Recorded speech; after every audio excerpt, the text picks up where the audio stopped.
My friends, on this table before me, I have tiny figures here representing a total cash value of well over $1 million.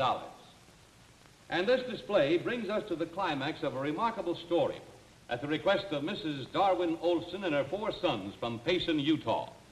Now, it began many years ago when 2 young Armenian brothers, James and Harry Kazanjian, immigrated to America. They prospered, becoming successful gem merchants.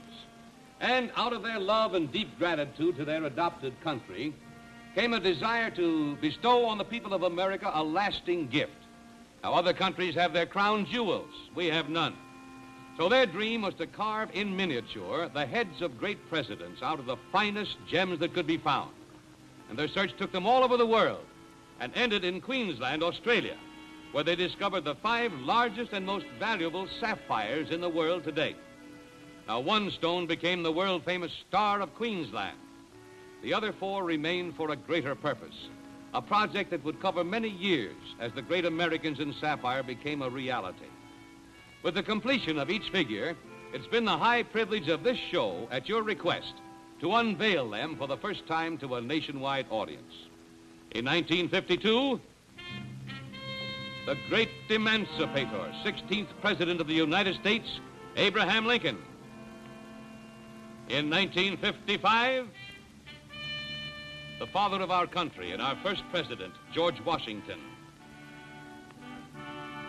In 1956, they wanted to include a living president, so we unveiled the Eisenhower sapphire. Only one of the fabulous sapphires remained for the likeness of another great president, Thomas Jefferson, which we will unveil today. Now, the first figure was carved by Norman Manus, and the remaining 3 by Harry Darien, whom we see here.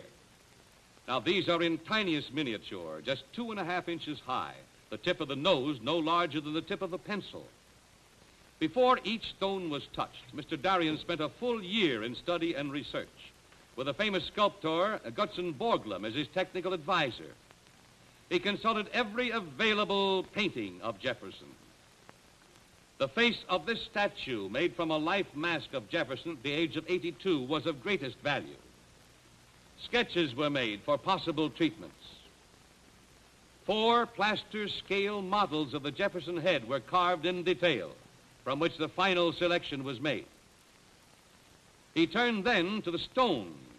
Here we see an exact model of the uncut dark blue sapphire. Now, the surface was polished to determine cleavage lines and possible defects, the point where carving would begin. The stone is never in a vise. Through the long, arduous months ahead, he held it in his hand under the glass. He uses a dentist's drill, cutting bits of many shapes and sizes. Now the ordeal in concentration, skill, and infinite patience, slowly grinding away at the incredibly tough stone, following in sequence the stages already worked out in plaster models. And well over 2 years after the task began, the head of Jefferson is ready for polishing. With the 4th stone completed, the brothers Kazanjian have set up a foundation, donating to the people of America their fabulous collection. And now it comes time for the final unveiling on our show, a tribute to America's past and its bright future. Thomas Jefferson, author of the Declaration of Independence, 3rd President of the United States. Here a legacy of gratitude, the crown jewels of the United States of America.